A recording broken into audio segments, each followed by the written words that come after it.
alert. Angela Fazio is an industry powerhouse who has overseen 40,000 homes sold and $9 billion in production. And Kristen Cantrell is one of the nation's most accomplished team leaders, helping thousands of agents build their businesses. They are passionate about educating, encouraging, and empowering moms in real estate. Our next episode starts now. Well, hello, it's Angela Fazio, and I'm missing my co-host. She is on this thing called vacation, so we let her off today, and I'm excited. Our guest today is from Las Vegas area, actually right outside of Las Vegas. Her name is Stephanie Teeters. She's been in the business for 8 years, and she is super fun. I can't wait for you guys to hear from her. Stephanie, welcome to the show, and give us just a little bit of background about yourself. Thanks so much, Angela. I am a Las Vegas native. So I am in Vegas. I just don't live on the Strip like everybody assumes you do when you live here. I'm a mom of 3 girls, and I have been doing real estate for 8 years. So I really enjoy it, and it gives me time with my kids. Yes, you have 3 beautiful little girls, which is nuts. Having 3 girls. I have 6 kids, but only 2 of them are girls. And 3 girls is a lot. It's a lot of estrogen, and I have that preteen right now, and then a 5 and a 3-year-old. So it's a lot of girl. It really is. So I think that your story getting into real estate and like the beginning struggles, I love to hear struggle stories, because I think struggle stories are literally what for me, it's what drove me for so long is my struggle story. You had one too. So tell us a little bit about your first years in real estate and when you just had your one daughter, and give us a little background on that and how you got into real estate. So I was a single mom. I left my ex-husband. It doesn't work out always. And I moved back home with my parents because they also live here. And I was sharing a bedroom with my daughter. And I worked for a great company. I just wanted more. So I ended up starting real estate thinking, it could be something I could do on the side, help it supplement my income, get out of my mom's house, basically again at 23 years old. And I had the wonderful opportunity at my old company to work at home, so I could really multitask. And I ended up starting real estate in 2013, and I really loved it. It allowed me, I worked only until 1 p.m. at my other job. So it gave me the whole day to work on real estate. I worked for a great company that had a lot of coaching. And it was a struggle though. I mean, you don't make a lot of money your first year. I mean, you can, but with a baby as a single mom, full-time job, it just wasn't what I thought it was, I guess, because people think it's so easy, right? You only hear the easy stories.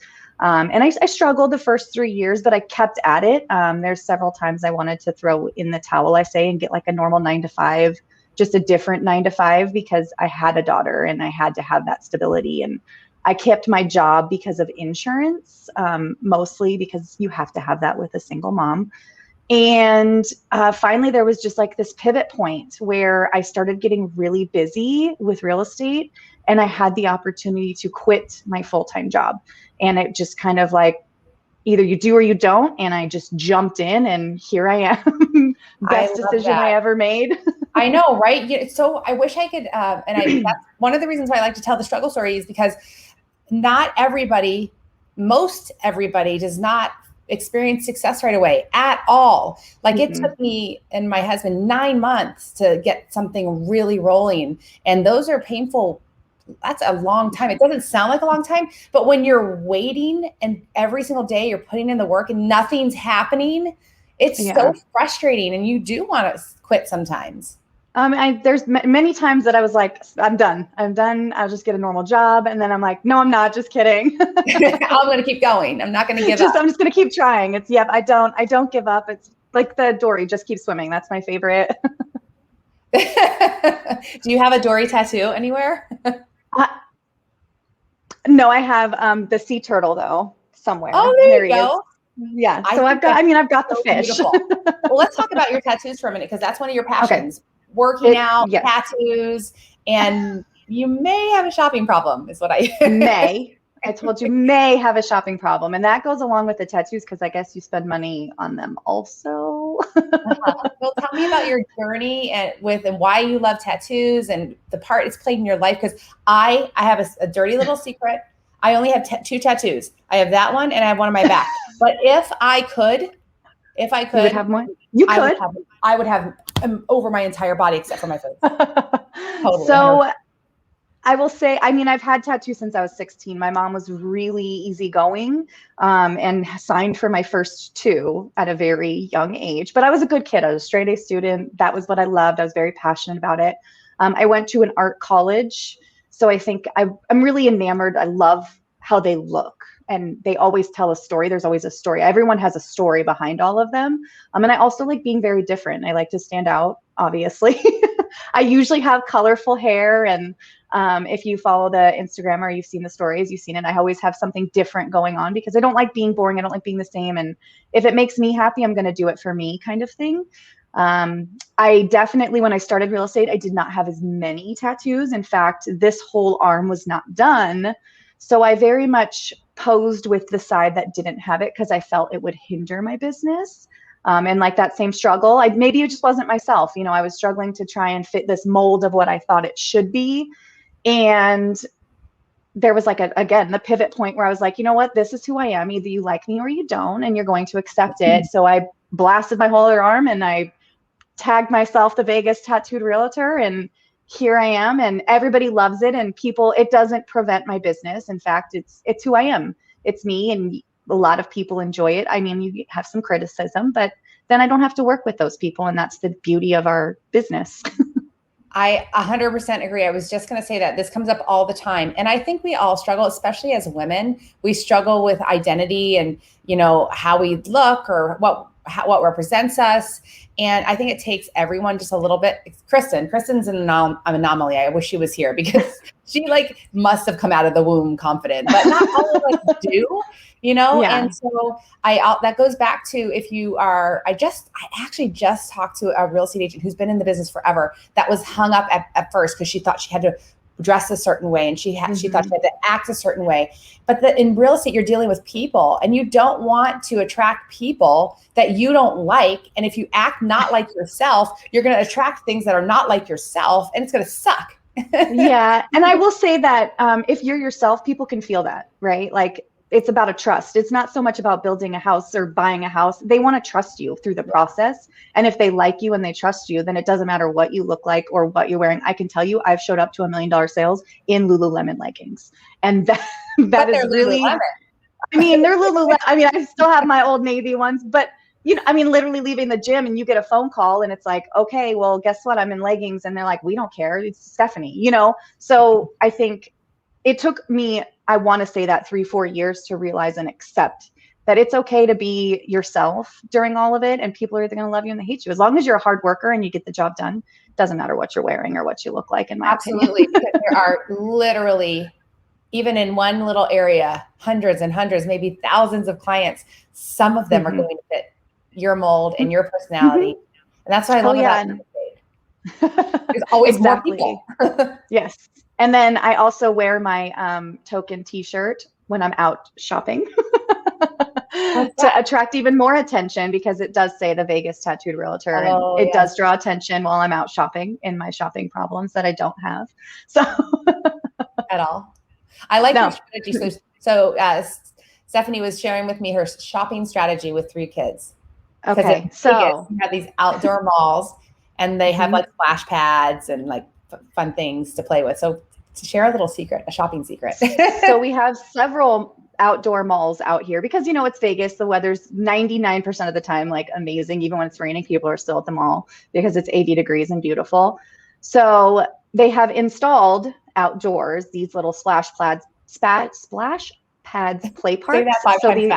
I know, seriously. And they always have like an ice cream joint right next to them. So you bring your kids in a towel and a backpack and you basically let them run for 2 hours. They wear themselves out. You get some ice cream. And then because they got to play for so long, then you can take them shopping with you. And they're really excited about it. So they're excited to go to the mall with me because they know they get to play and get some ice cream.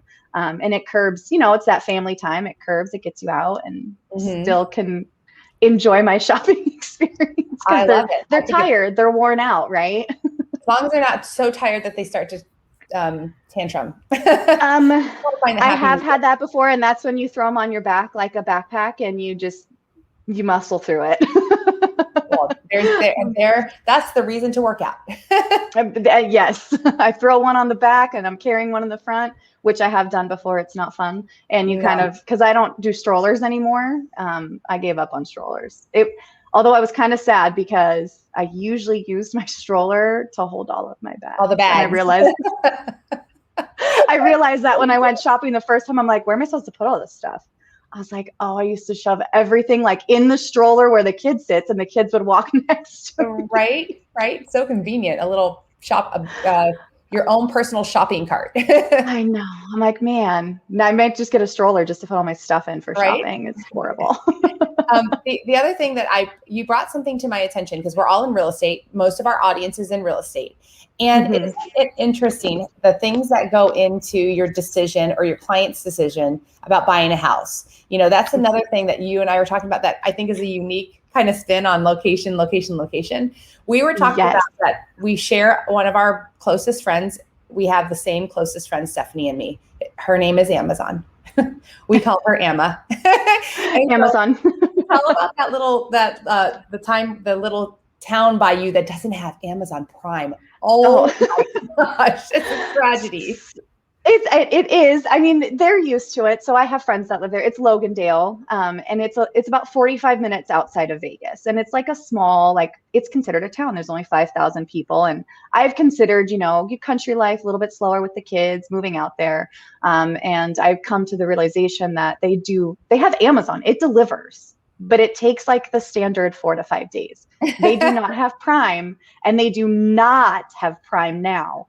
And I don't know about you, but with like me, 3 kids, I use Prime Now quite frequently for like groceries and stuff that you probably could just go to the store for, but busy. Oh, I have a lot of things I want to show up and my food is there. My groceries are there. Everything's there. So call me spoiled, but I decided that I have to check that one off as location not going to work for myself just because I need it. That's right. I think that's crazy that we can literally, I don't even know how long grocery stores are going to last. You can literally, I go online, I order them all. They show up at my door 2 hours later. Why? Who wouldn't do that? Who wouldn't do that? That's fantastic. I know. It's amazing, honestly. And you can schedule it. So like if I know I'm going to be out all day, I can schedule it but they don't have that. So I was like, that's not going to work for my family, maybe somebody else. All right. One other thing is your pizza joint that I never considered is if you have a favorite pizza joint that she says, I'm not, you lived in a house. I lived in a house we lived in 2. So we moved around a little bit. Growing family, of course, changes the size of our house.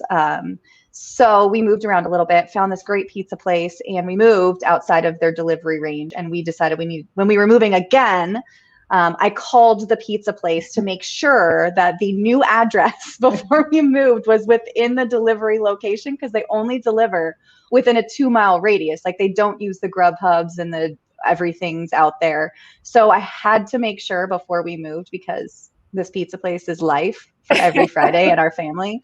That they deliver. Right there. They should be paying you for sponsorship. That's what they should be doing.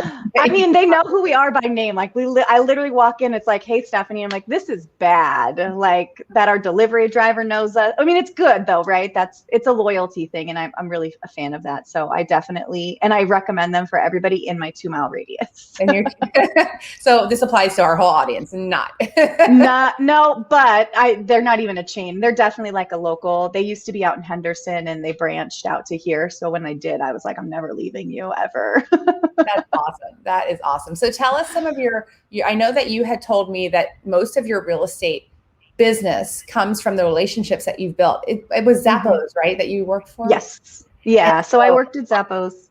Oh, go ahead. No, you go ahead. That's what I want to get into. So people can understand how to get business. Yeah, no, I worked there for almost 10 years. That was my job before doing real estate. And it was wonderful. Right.